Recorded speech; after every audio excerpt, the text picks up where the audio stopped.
தெரியுற மாதிரி வைங்கண்ணே, அவங்களுக்கு அதானே வேணும், தெரியுற மாதிரி இருக்கணும். அது போதும் போதும் போதும் போதும்.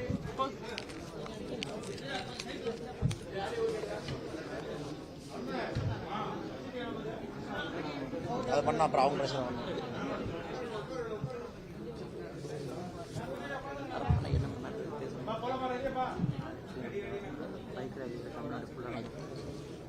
பத்திரிகை நண்பர்களுக்கு எங்களுடைய மாலை வணக்கத்தை தெரிவித்துக் கொள்கின்றோம். அன்பு சகோதரர்கள், இன்று பாரதிய ஜனதா கட்சியினுடைய சுற்றுச்சூழல் பிரிவு அவர்கள் நடத்தியிருக்கக்கூடிய ஒரு நாள் பயிற்சி முகாமில் நம்முடைய மாநிலத்தை சார்ந்த எல்லா நிர்வாகிகள் கலந்து கொண்டிருக்கின்றார்கள். தமிழகத்தில் சுற்றுச்சூழலில் சாதனை புரிந்த அன்பு சகோதர சகோதரிகளை எங்கள் கூப்பிட்டு கௌரவம் செஞ்சிருக்கிறோம். அதே போல இந்த துறையில் நிபுணத்துவம் இருப்பவர்கள் பேசியிருக்கிறாங்க. தமிழ்நாட்டினுடைய பிரச்சனை என்ன, வருகின்ற காலத்தில் என்ன செய்யணும். ஸோ அந்த பயிற்சி முகாமுக்கு நிறைவு விழாக்கு நம்முடைய பத்திரிகை நண்பர்கள் வந்திருக்கிறீங்க. அதுக்கு முதல்ல உங்களுக்கு நன்றியை தெரிவித்துக் கொள்கின்றோம். செய்தியாக உங்களிடம் பேச வேண்டும் என்றால் முதல்ல பேச போவது, இன்னைக்கு பாரதிய ஜனதா கட்சி எதை செய்தாலும் கூட அந்த மாநில அரசு தடுக்க வேண்டும் என்பதில் முனைப்பு காட்டுறாங்க. உதாரணத்திற்கு பிரதமர் அவர்கள் இல்லந்தோறும் தேசிய கொடியை ஏற்றணும் அப்படின்னு சொல்றாங்க. ஹர் கர் திரங்கா, ஒரு வீட்டிலும் தேசிய கொடி. அது பாரதிய ஜனதா கட்சியினுடைய தொண்டர்கள், தலைவர்கள் எல்லோரும் பொதுமக்கள்கிட்ட போய் தேசிய கொடி கொடுக்கிறோம், வீட்டில் ஏத்துங்கன்னு அன்பான ஒரு கோரிக்கை வைக்கிறோம். அதுபோல பாரதிய ஜனதா கட்சி ஒரு பைக் ராலி நடத்துறதுக்கு காவல்துறையிட்ட அனுமதி கேட்கிறாங்க. அது காவல்துறை எல்லா இடத்துலையும் அதை நிராகரிக்கிறாங்க. பைக் ராலி நடத்தினா சட்டம் ஒழுங்கு கெட்டுவிடும் அப்படின்னு. அதன் பிறகு பாரதிய ஜனதா கட்சி உயர்நீதிமன்றத்திற்கு சென்று அண்ணன் பால் கனகராஜ் அவர்கள் உயர்நீதிமன்றத்தில் பாரதிய ஜனதா கட்சி சார்பாக வாதாடிய பிறகு நீதியரசர்கள் சொல்லி இருக்கின்றார்கள், குறிப்பாக நம்முடைய சுதந்திர தினத்தன்று, அதாவது நாளை, யார் தேசிய கொடி எடுத்துக்கொண்டு ஊர்வலமாக செல்லலாம், பைக்கில் பேரணியா போறான், தேசிய கொடியை அவமரியாதை செய்யாம மரியாதையோடு பொதுமக்கள் செய்வதற்கு எந்த இடையூறும் அரசு ஏற்படுத்தக்கூடாது என்பது இன்னைக்கு நம்முடைய உயர்நீதிமன்றம் ஒரு சாட்டை அடி தீர்ப்பாக திமுக கொடுத்திருக்கிறாங்க. குறிப்பாக டைரக்டர் ஜெனரல் ஆஃப் போலீஸ், கோயம்புத்தூரை சார்ந்த நம்முடைய கட்சி நிர்வாகி உயர்நீதிமன்றத்துக்கு போனனால கோயம்புத்தூருடைய கமிஷனர், டெப்டி கமிஷனர் எல்லோருக்குமே இதுல உயர்நீதிமன்றம் ஆர்டர் கொடுத்திருக்கிறாங்க. நாளைக்கு நம்முடைய தமிழகம் முழுவதும் பாரதிய ஜனதா கட்சி பொதுமக்களோடு இணைந்து குறிப்பாக நம்முடைய தேசிய கொடியை எல்லா இடத்திலும் கூட எடுத்துச் செல்ல போகின்றார்கள். தமிழகத்தினுடைய சுதந்திரத்திற்கு பாடுபட்ட தலைவர்களுடைய சம்பந்தப்பட்ட இடத்துல மரியாதை செய்ய போறாங்க. திருவுருவ சிலையா இருந்தா மரியாதை பண்ணுவாங்க. சில தலைவர்கள் தூக்கிலிடப்பட்டிருக்கின்றாங்க, அங்கேயும் மரியாதை செய்வாங்க. சமாதிகள் இருக்கு, மரியாதை செய்வாங்க. பொதுமக்களோடு இணைந்து தேசிய கொடியினுடைய கௌரவத்தை உயர்த்துவதற்கு பாரதிய ஜனதா கட்சி பாடுபடும். நாளை தமிழகத்தில் கட்சி மாவட்டங்கள் 66 இருக்கு. எல்லாத்திலும் கூட நம்முடைய தொண்டர்கள் பொதுமக்களோடு இணைந்து இந்த பேரணியை நடத்த இருக்கிறார். அதற்காக முதல்ல நம்முடைய உயர்நீதிமன்றத்துக்கு நாங்கள் நன்றியை தெரிவிச்சுக்கிறோம். காரணம், இன்னும் உயர்நீதிமன்றம் அநியாயத்தை பார்த்து கொண்டிருப்பது இருக்குது என்பது அந்த தீர்ப்பு மூலமா நமக்கு கிடைச்சிருக்கு. அதே நேரத்தில் நம்முடைய திமுக அரசை வன்மையா கண்டிக்கிறோம். பிரதமர் வர்றாங்களா, அதற்கும் அனுமதி இல்லை, அதற்கும் உயர்நீதிமன்றத்திற்கு போய் இது வாங்கிட்டு வரணும். தேசிய கொடியை கொண்டு போறதுக்கு அனுமதி இல்லை. இதான் நம்முடைய நிலைமையா இருக்கு. இதை பத்திரிகை நண்பர்களும் கண்காணித்துக் கொண்டிருக்கின்றீர்கள் என்பதை நான் உணர்ந்திருக்கின்றேன். வருகின்ற காலத்தில் திமுக அரசு இது போல விஷப்பரீட்சையை பண்ணாம பொதுமக்களுக்கு, குறிப்பாக இது போன்ற நிகழ்வு அரசே முன்னாடி வரணும். ஏன், முதலமைச்சர் அவரே தேசிய கொடியை ப்ரமோட் பண்ணணும். அவருடைய அலுவலகத்தில், இல்லத்தில் தேசிய கொடி ஏற்றணும். குறிப்பாக பிரதமர் அவர்கள் சொல்லியிருக்கக்கூடிய அந்த அறிவுரையை ஏற்றுக்கொண்டு முதல்வர் அவர்களே மக்கள்கிட்ட பேசணும், பிரஸ் கிட்ட பேசணும், செய்தி குறிப்பு வெளியிடணும், அறிக்கை வெளியிடணும், தமிழக மக்களை உற்சாகப்படுத்தணும். 2.5 கோடி வீட்டிலையும் நீங்க தேசிய கொடி ஏற்றுங்க முதலமைச்சர் சொல்லணும். ஆனா முதலமைச்சர் மௌனம் காக்கிறார். அவர் மௌனம் காக்கிறனால என்ன, தேசிய கொடியின் மீது அவருக்கு மரியாதை இல்லையா அப்படிங்கிற எண்ணமும் ஒரு ஐயமும் பாரதிய ஜனதா கட்சிக்கு வருது. இது நாங்க உங்ககிட்ட பேச வேண்டும் என்று நினைத்திருக்கக்கூடிய முதல் செய்தி. அடுத்தது இரண்டாவது செய்தி, இன்னைக்கு நிறைய செய்தி குறிப்பெல்லாம் வெளியிட்டு இருக்கிறோம். தமிழ்நாட்டில் தொடர்ந்து அதிகமாக இருக்கக்கூடிய இந்த ரேப், மர்டர் அதிகமாக இருக்கு. இன்னைக்கும் ஒரு செய்தி நம்மை மறுபடியும் முழுக்கி இருக்கு.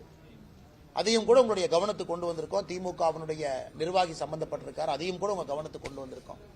ஏன்னா ஒரு பக்கம் வெஸ்ட் பெங்காலை பத்தி பேசுறோம், வெஸ்ட் பெங்காலுக்கு வெஸ்ட் பெங்காலை பத்தி பேசிக் கொண்டிருக்கின்றோம், அதுல மௌனமா இருக்கிறாங்க.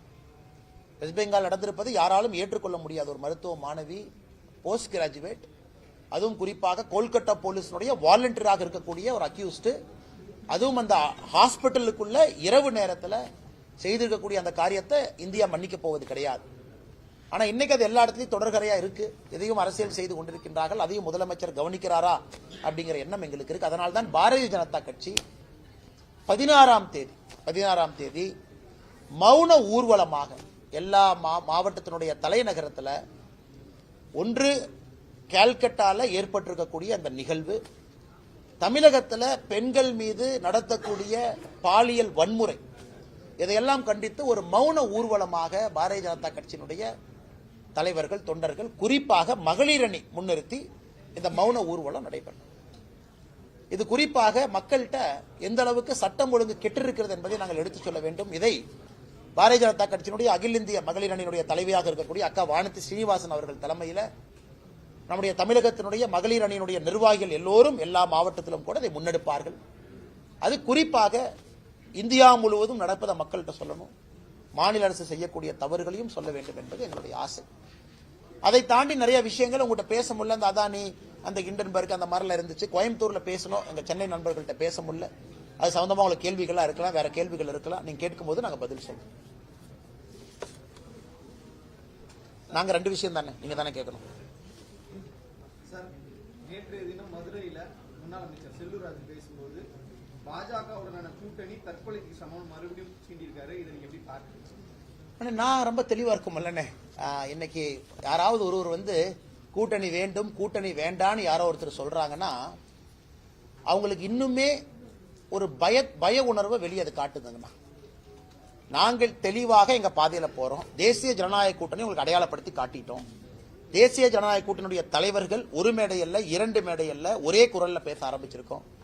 எல்லா தலைவர்களும் கடுமையா உழைக்கிறோம். 2026 கூட்டணி ஆட்சி வேண்டும் அப்படின்னு நம்ம மக்கள் முன்னாடி வைக்கிறோம். இது ஒரு பக்கங்கண்ணா. நாங்க இன்னொரு கட்சியை பத்தி பேசுறதே இல்லை. நாங்க என்ன செய்ய போறோம்? என்டிஏ, தேசிய ஜனநாயக கூட்டணி இருக்கும்.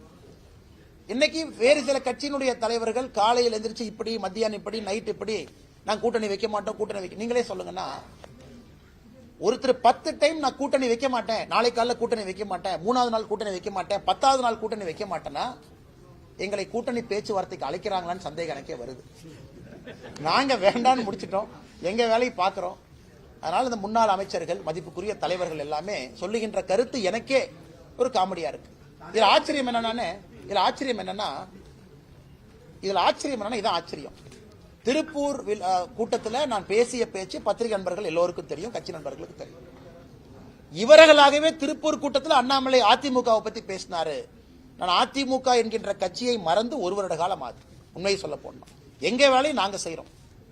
அவரு மறுபடியும் அதிமுகவை பத்தி திருப்பூர் கூட்டத்தில் பேசியிருக்காரா, நம்ம பதிலடி சொல்லணும்னு ஒரு 4 அமைச்சர்கள் கிளம்பி இருக்கிறாங்க. அதனால் என்னை பொறுத்தவரை நாங்க எங்கள் இலக்கு, திருப்பூருடைய பிரகடனத்தை அண்ணன் பாத்தீங்க, மக்களுக்கு நாங்க என்ன செய்ய போறோம்னு வச்சுட்டோம். 500 நாள் இருக்கு, வேலை செய்ய போறோங்கன்னா. அதனால் உண்மையை சொல்ல வேண்டும் என்றால் அவர்கள் சொல்லுகின்ற கருத்து எனக்கு நகைச்சுவையை மட்டும்தான் ஏற்படுத்துது. தொடர்ந்து ஏன் பேசுறீங்க? நீங்க ஒரு கூட்டணியை ஃபார்ம் பண்ணுங்க. 2024 தனியா நின்றுட்டீங்க, மறுபடியும் ஏன் எங்களை வம்புக்கு இழுக்கின்றீர்கள் என்றுதான் நான் கேட்க போறேன். கூட்டணி சம்பந்தப்பட்டதா? எந்தவித கூட்டணியும் இல்லாமலும் அதிமுக வெற்றி பெற முடியும், கூட்டணியே இல்லாமல் சட்டமன்றத்தில் வெற்றி பெறும் முன்னாள் அமைச்சர் பொன்னையன் தெரிவிச்சிருக்காரு. Zimbabwe cricket team world cup ஜெயிக்கணும்னு அவங்களுக்கு தான் சொல்றாங்க. நான் எப்படி நான் இல்லைன்னு சொல்ல முடியும்? நேபாள் அன்னைக்கு ஒரு பிரதமர், நேபாள் பிளேயர் சொன்னாரு, நாங்க 2000 அடுத்த வேர்ல்டு கப் நாங்க தான் ஜெயிப்போம்னு. இன்னும் ஏதோ ஒரு நாடு சொன்னாங்கன்னு, உகாண்டா சொன்னாங்க அடுத்த ஒலிம்பிக்ஸ்ல 50 கோல்டு வாங்குறேன்னு. ஏன்னா சொல்றவங்களுக்கு எல்லா உரிமை இருக்குன்னு, நான் போய் சொல்லாதீங்கன்னு எப்படி சொல்ல முடியும்? அதனால் யாரு வேண்டுமானாலும் என்ன வேண்டுமானாலும் சொல்லட்டும், செய்யட்டும், அவர்களுக்கு நல்வாழ்த்துக்கள். அதை பற்றி நான் எப்படி கருத்து சொல்றது? உகாண்டா கூப்பிட்டு, தம்பி உன் ஸ்ட்ரென்த் இவ்வளவுதான், நீ இருக்கிறதே இவ்வளவு பேர் தான், நேபாளும் மக்கள் தொகை என்ன, இதுக்கு முன்னாடி என்ன பண்ணிருக்கேன்னு தெரியாதா? அதெல்லாம் நான் சொல்ல விரும்பலைங்கண்ணா. நேபாள் அதிக தங்கப்பதக்கங்கள் ஜெயிக்கணுமா, தயவு செஞ்சு நல்லா விளையாடுங்க, ஜெயிங்க. ராஜாஜியை விட திறமையானவர் எடப்பாடி பழனிசாமி. துண்டு சீட்டு இல்லாம 1 மணி நேரம் நின்று பேசுவாரு, நினைவாற்றல் கொண்டவர்னு பொன்னையன் தெரிவிச்சிருக்காரு. பொன்னையன் மறுபடியும் கேமுக்குள்ள வரணும்னு நினைக்கிறார். அவர் ஆட்டத்தில் இப்ப இல்ல. அண்ணன் பாக்குறாரு எப்படா ஆட்டத்துக்குள்ள வரலாம் அப்படின்னு. அதனால் நான் ஒரு தலைவரை பத்தி நான் தவறாலாம் சொல்லிங்கன்னா, எல்லாம் முன்னாள் முதலமைச்சர்கள், அவர்களுக்கு இருக்கக்கூடிய தகுதி அவங்களுக்கு இருக்கு. அதே போல பொன்னையன் ஐயா அவர்களும் மூத்த அமைச்சர். ஆனா இந்த கருத்தை நான் எப்படி பாக்குறேன்னா, ஆட்டத்திற்குள்ளே வர வேண்டும் பாக்குறாரு. அப்படித்தான் நான் பாக்குறேன். மற்றபடி அவர் சொன்ன கருத்துக்களை பத்தி நான் கமெண்ட் பண்ண விரும்பலைங்கண்ணா. ஒரு தலைவரை பத்தி இன்னொரு தலைவர் சொல்றாங்க, நல்லதோ கெட்டதோ அவர்களுக்குள்ள அது போகும். ராஜாஜியோட ஒப்பிடுற அளவுக்கு எடப்பாடி பழனிசாமிக்கான ஆற்றல் மேம்பாற்றல் அவரோட திறமையை இப்ப பேச வேண்டிய அவசியம் என்ன இருக்கு, அதை பத்தி நீங்க அண்ணே இன்னும் ஒரு வாரம் பொறுங்கண்ணே, வேற வேற தலைவர்கிட்ட ஒப்பிடுவாங்க, அப்புறம் மொத்தமா பேசிக்கலாம். ஏன்னா ஆட்டத்துக்குள்ள வரணும்னு முடிவு பண்ணிட்டா ராஜாஜி ஐயா வச்சு ஆரம்பிச்சிருக்காங்க, அடுத்து புரட்சி தலைவர் ஐயாவோட ஒப்பிடுவாங்க. நீங்க வெயிட் பண்ணுங்க, அதான் மொத்தமா ஒரு வாரம் கழிச்சு பேசிக்கலாங்கிற. மொத்தமா ஒப்பிட்ட பிறகு எங்க கருத்தை சொல்றேன். Madam madam coming to you madam. Madam சொல்லுங்க மேடம். தலித்துகள் முதலமைச்சராகிறதுக்கான சூழலே இல்ல அப்படின்னு விசிக தலைவர் திருமாவளவன் சொன்னதை வந்து திரு சீமான், கார்த்தி சிதம்பரம் அவங்க எல்லாருமே அதை ஏத்துக்கிறோம், அந்த கருத்து உண்மைதான் அப்படிங்கிற மாதிரி சொல்லியிருக்காங்க. நீங்க நான் சூழல் இருப்பதாகத்தான் நான் பாக்குறேன் மேடம். நான் சூழல் இல்லைன்னா நான் சொல்ல மாட்டேன். ஏன்னா இன்னைக்கு வந்து பாலிடிக்ஸ் வந்து ரொம்ப மெச்சூர் ஆயிருக்கு. குறிப்பா வந்து தமிழ்நாட்டில் வந்து தலித் அப்படின்னு ஒரு தலைவர் அடையாளப்படுத்திட்டா மற்ற சமுதாய ஓட்டு போட மாட்டாங்களா, அது போன்ற நல்லவர்களுக்கு வாய்ப்பு இல்லையா? நான் கண்டிப்பா நான் அப்படி பார்க்கல. இதெல்லாம் கக்கனையா வாழ்ந்த பூமி, நல்லவர்களுக்கு இங்க இடம் இருப்பதாகத்தான் நான் பார்க்கிறேங்க. அதனால அண்ணன் திருமாவளவன் அவர்கள் சொல்லியிருக்கக்கூடிய கருத்துல எனக்கு உடன்பாடு இல்லை. அவர் 2026 கொஞ்சம் சீட் அதிகமா கொடுப்பாங்களான்னு கொஞ்சம் ட்ரை பண்றாருன்னு நினைக்கிறேன். மற்றபடி என்னை பொறுத்தவரை தலித் சமுதாயம் அரசியல்ல மேல வர வேண்டும், அதுல எந்த மாற்று கருத்தும் இல்லை. இந்தியாவில் எத்தனையோ இடத்துல பாரதிய ஜனதா கட்சி அந்த வாய்ப்பை நாங்கள் உருவாக்கி கொடுத்திருக்கோம். எத்தனை இடத்துல நான் உதாரணத்தை சொல்லலாம். ஒரிசால உங்களுக்கு தெரியும், இன்னைக்கு ஒரிசாவுடைய முதலமைச்சர் யாருன்னு பாருங்க, பழங்குடி இனத்தை சார்ந்தவர், எஸ்டி கம்யூனிட்டியை சார்ந்தவங்க இன்னைக்கு ஒரிசாவுடைய முதலமைச்சராக இருக்கிறாங்க. இந்தியாவுடைய அரசியலமைப்பு பாருங்க, பாரதிய ஜனதா கட்சி முன்னோடியா இருக்கிறோம். குறிப்பாக பிற்படுத்தப்பட்ட சமுதாயமாக இருக்கட்டும், பின்தங்கிய சமுதாயம், நம்முடைய பட்டியல் சமுதாயமாக இருக்கட்டும், இந்தியா முழுவதும் அடையாளப்படுத்தியிருக்கோம். ஆனால் பாரதிய ஜனதா கட்சியிலிருந்து அந்த வார்த்தையை நான் சொல்ல மாட்டேன். 12 அமைச்சர்கள், எஸ்சி எஸ்டி மொத்தம் 19. நீங்க எல்லாம் இந்திய நம்முடைய அரசியலமைப்பு சட்டமும் குறிப்பாக நம்முடைய கேபினெட் நீங்க பாருங்க. இந்தியாவுடைய குடியரசுத் தலைவர்கள் 2 முறை, ஒரு முறை ராம்நாத் கோவிந்த் ஐயா எஸ்சி கம்யூனிட்டியை சார்ந்தவங்க, திரௌபதி முர்மு அம்மா பழங்குடி இனத்தை சார்ந்தவங்க. பாரதிய ஜனதா கட்சியிலிருந்து எனக்கு அந்த பார்வை இல்லைங்க. எனக்கு உள்ளடக்கிய பார்வை. அதற்காக தமிழகம் எல்லாமே தயாரா இருக்கு. இந்தியா முழுவதுமே ஒரு தலித் சமுதாயத்தில் இருக்கக்கூடிய சகோதரனோ சகோதரியோ உச்சக்கட்ட இடத்துக்கு வருவதற்கு இந்தியா தயாரா இருக்கு. தலைவர்கள் தயாராகணும். ஜாதி அரசியல் பண்றதை குறைச்சிக்கிட்டு நல்ல தலைவர்களை மக்கள் முன்னாடி வைக்கணும். மக்கள் வந்து ஜாதியை பார்க்காம ஓட்டு போடுறதுக்கு தயாரா இருக்கிறாங்க. அதனால பாரதிய ஜனதா கட்சியிலிருந்து நான் திருமாவளவன் சொல்றதை நான் ஏத்துக்கிறேன்னு சொன்னா அப்புறம் அந்த கட்சியில் நான் இருக்கிறதே தப்பா போயிருங்க மேடம். இந்த கட்சியில் நாங்கள் இருக்கிறதே அனைவரும் சமம் என்று. அதனால் தமிழகத்தில் அந்த சூழல் இருப்பதாகத்தான் நான் பார்க்கின்றேன், இல்லை என்று நான் சொல்ல மாட்டேன். உச்சநீதிமன்றத்தினுடைய அந்த இடஒதுக்கீடு தீர்ப்பில் வந்து நீங்கள் குறிப்பிட்ட சமூகத்தில் இருக்கக்கூடிய பாஜகவினுடைய அமைச்சர்களே அவங்களுடைய தலைவர்களை சந்தித்து பேசக்கூடிய முறையீடு என்பது விவகாரத்தில் போய் முடியும் அப்படின்ற மாதிரியும் நேற்று திருமாவளவன் பேசியிருப்பாரு. ஆனா இல்லைங்கன்னா அதை நான் வரவேற்கிறோங்க ஐயா. உதாரணத்துக்கு பாத்தீங்கன்னா ஒரு கிளாரிட்டி வேண்டும். உச்சநீதிமன்றம் ஒரு தீர்ப்பு கொடுத்திருக்கிறாங்க ஐயா. என்ன கொடுத்திருக்கிறாங்க? குறிப்பாக எஸ்சி எஸ்டில கிரீமி லேயர் கொண்டு வரணும். இது ரொம்ப பிரச்சனைக்குரிய ஒரு பதிவு. நான் அதான் பிரஸ்ட பேசும்போது நான் சொன்னேன், பாரதிய ஜனதா கட்சி எல்லா தலைவர்கள்ட்டையும் கருத்து கேட்கறாங்க. உதாரணத்துக்கு தமிழகத்திலிருந்து விபி துரைசாமி ஐயா பேசிட்டு இருக்காங்க. ஆனால் கட்சி ஒரு முடிவெடுத்த பிறகு நான் பேசுறேன். கட்சி ஒரு முடிவு எடுத்திருக்கின்றோம், கேபினெட் ஒரு முடிவு எடுத்திருக்கு, அரசு ஒரு முடிவு எடுத்திருக்கு. குறிப்பாக எஸ்சி எஸ்டி சமுதாயத்தை பொறுத்த வரைக்கும் untouchability is the corner stone. Untouchability அப்படிங்கிற விஷயத்துல தான் ரிசர்வேஷன் இருக்கோ தவிர ஏழை பணக்காரன் என்று அம்பேத்கர் ஐயா நினைக்கல. அதை மத்திய அரசு நாங்கள் வலியுறுத்துகின்றோம். இங்க கிரீமி லேயருக்கு வேலை இல்லை. அதற்கு பாரதிய ஜனதா கட்சியை சார்ந்த பட்டியல் சமூகத்தை சார்ந்த எம்பிக்கள் எல்லாம் பிரதமர் ஐயாவை பார்த்து பார்லிமெண்ட்ல கோரிக்கை வைக்கிறாங்க. உச்சநீதிமன்றம் வந்து ஒரு அறிவுறுத்தலாக எப்படி சொல்லி இருந்தாலும் கூட கிரீமி லேயரை அரசு ஏற்கக்கூடாதுன்னு சொல்லியிருக்காங்க. அது எந்தவித தவறும் இல்லையே. ஒரு கட்சியில் இருக்கக்கூடிய சமுதாயம் தன்னை ரெப்ரசென்ட் பண்றாங்க. அதனால் இது பாருங்க, இந்த கிளாரிட்டி 2 நாள்ல கொடுத்துட்டோம். முற்றுப்புள்ளி சர்ச்சைக்கு 2 நாள்ல வச்சுட்டோம். அதுவும் தெளிவாக அஸ்வினி வைஷ்ணவ் அவங்க சொல்லியிருக்கிறாங்க, நாங்கள் இதை ஏற்றுக்கொள்ள போவது இல்லை. இது எந்த விதத்துல திருமாவளவன் தவறுன்னு சொல்றாங்கன்னு எனக்கு தெரியலங்க. திட்டத்தை பத்தியான நம்முடைய மாண்புமிகு முதலமைச்சர் அவர்கள் இன்னைக்கு பல விஷயத்தை கையில் எடுத்திருக்கிறாங்க. குறிப்பாக கல்லூரி மாணவிகள், நீங்க அரசு பள்ளியில படிச்சுட்டு போனீங்களா உங்களுக்கு, கல்லூரி மாணவர்கள் அரசு பள்ளியில படிச்சுட்டு போனீங்களா உங்களுக்கு, அந்த மாதிரி அது எதுவும் தவறு கிடையாதுங்கன்னா எல்லோருக்குமே ஒரு ஸ்காலர்ஷிப்பாக ஒரு இன்சென்டிவாக ஒரு அரசு கொடுப்பதை நாங்கள் எப்பொழுதும் குற்றம் என்று சொல்லவில்லை. ஆனால் இதற்கு கொடுக்கக்கூடிய கவனத்தை கல்லூரிகள்ல அரசு பள்ளிகள்ல கிடைக்கக்கூடிய கல்வியினுடைய தரத்தை உயர்த்துவதற்கு முதலமைச்சர் கவனம் கொடுக்கணும் அப்படிங்கறத எங்களுடைய கோரிக்கை. இன்னைக்கு ஸ்டேட் ஆஃப் லேர்னிங் அவுட்கம்ஸ் அப்படின்னு ஒரு சர்வே இருக்கு, பத்திரிகை நண்பர்களுக்கு தெரியும். குறிப்பா ஆல் இந்தியாவில் நம்முடைய மத்திய அரசுடைய எஜுகேஷன் மினிஸ்ட்ரி அதை கொடுக்குறாங்க. 3ஆம் கிளாஸ், 5ஆம் கிளாஸ், 8ஆம் கிளாஸ் 3 கிளாஸினுடைய தரம், அவங்க எவ்வளவு பேர் கூட்டல் கழித்தல் அவங்களுக்கு வகுத்தல் தெரியுது அப்படிங்கறத அந்த சாரம்சம். தமிழ் மொழி ஒரு பேரா ஃபுல்லா படிக்கிறாங்களா, ஆங்கிலம் படிக்கிறாங்களா? இன்னைக்கு தமிழகம் பாத்தீங்கன்னா தென்னிந்தியாவினுடைய கடைசி மாநிலமா இருக்கும். அது எங்களுக்கு பிரச்சனையா தெரியுது. அதற்கு முதலமைச்சர் கவனம் கொடுக்கணும். அதனால கோடிக்கணக்கான ரூபாய் எப்படி நாம செலவு பண்றோம் கல்வித்துறையில் இருந்து அப்படிங்கறது முதலமைச்சர் கையில் இருக்கு.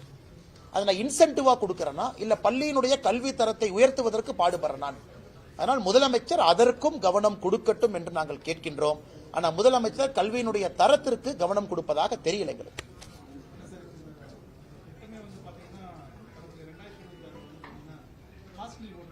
ஓகே, இப்ப அடுத்த எலெக்ஷன் நோக்கி போறீங்கன்னா சட்டப்பூர்வமாக பணம் கொடுக்கிறது, உதவி தொகைன்ற பேர்ல ஓட்டு போட இளம் வாக்காளர்களுக்கு பணம் கொடுக்கிறது அப்படின்ற பல்வேறு குற்றச்சாட்டுகள் வைக்கப்படுது திட்டத்தின் கீழ். இப்ப நாங்க ஆட்சியில் இருக்கோம் அப்படின்னா, உதாரணத்துக்கு நாங்க எங்களை பற்றி பேச முடியும். ஒரு மீனை தூக்கி கொடுக்கறதுக்கு மீன் பிடிக்கிறத சொல்லி கொடுப்போம். அது எங்களுடைய நோக்கமா இருக்கும். ஒரு மீனை தூக்கி கையில கொடுக்கறதுக்கு ஒரு மீனை எப்படி பிடிப்பது என்பதை கல்வித்துறையில ஒரு சாதனையாக சொல்லி கொடுத்து கல்வி தரத்தை உயர்த்துவோம். அது ஒரு அரசுக்கு விட்டதுங்கன்னா, அவங்க பாலிசி டெசிஷன், நான் உள்ள போக விரும்பல. அதே நேரத்தில் எங்களுடைய குற்றச்சாட்டையும் பதிவு செஞ்சிருக்கோம். கொடுக்குறீங்களா கொடுங்க, ஆனா தயவு செஞ்சு கல்வி தரத்தை உயர்த்துங்க, அதுக்கு முக்கியத்துவம் கொடுங்க, இதை விட அது முக்கியம். மற்றபடி ஜெகன்மோகன் ரெட்டி அவங்கள பாத்துக்கங்க, கிங் ஆஃப் ஃப்ரீபீஸ், எல்லாத்தையும் அள்ளி வழங்கினாரு.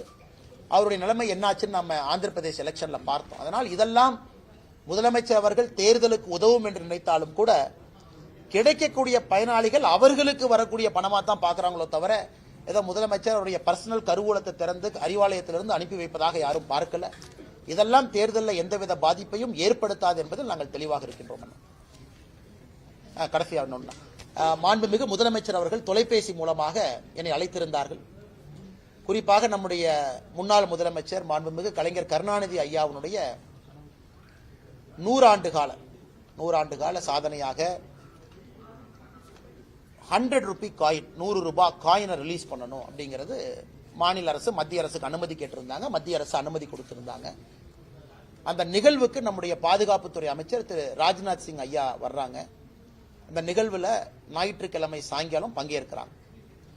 முதலமைச்சர் அவர்கள் தொலைபேசி மூலமாக அழைத்திருந்தார்கள். இந்த விழாவிற்கு வர வேண்டும் என்று அன்போடு அழைத்திருந்தார்கள். இன்னைக்கு நம்முடைய அலுவலகத்திற்கும் திமுகவினுடைய அலுவலக செயலாளர் அண்ணன் பூச்சி முருகன் அவங்க அனுப்பிச்சிருந்தாங்க பத்திரிகையோடு.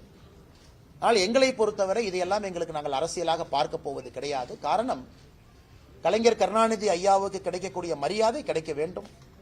அதுக்கு நம்முடைய ராஜ்நாத் சிங் ஐயா வர்றாங்க. அந்த விழாவில் பாரதிய ஜனதா கட்சி நாங்கள் பங்கேற்போம்.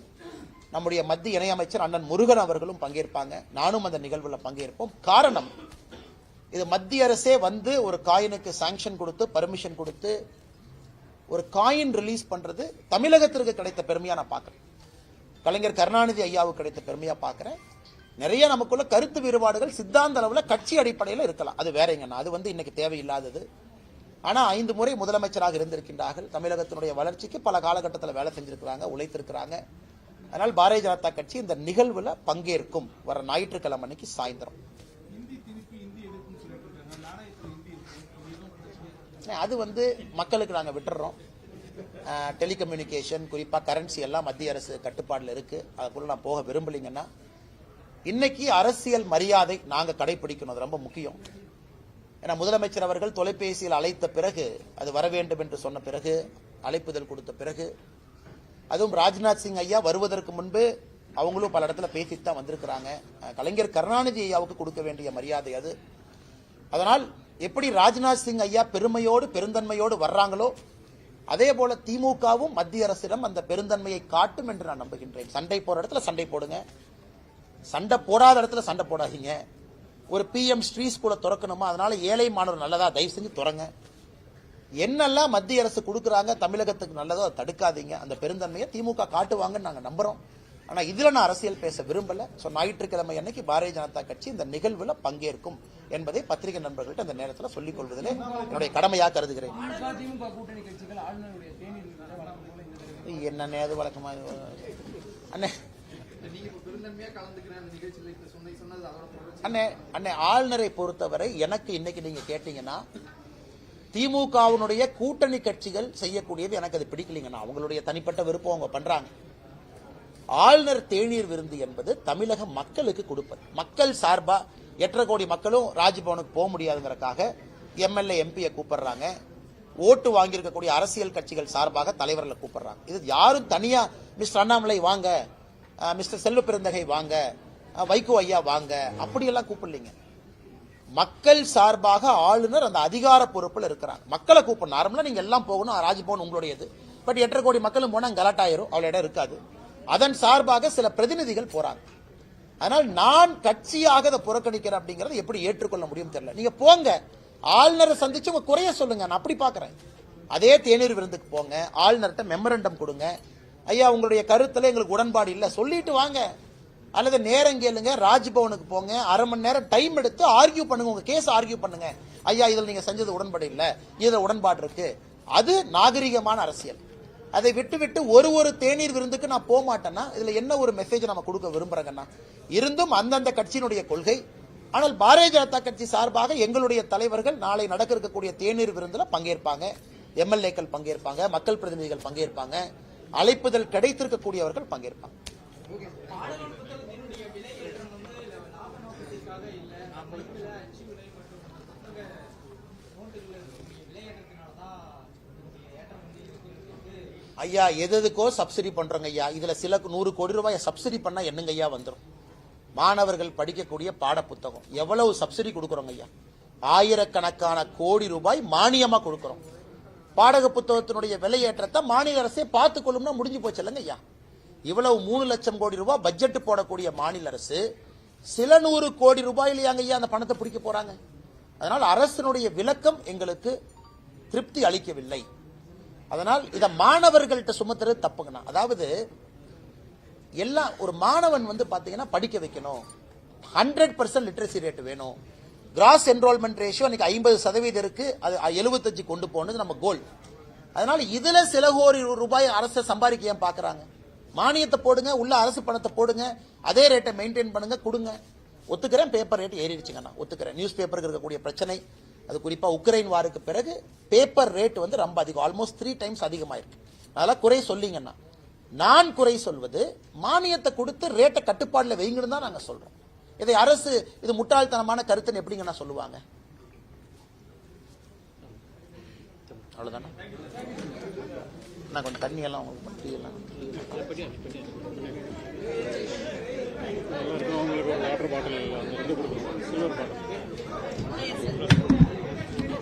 Madam thank you.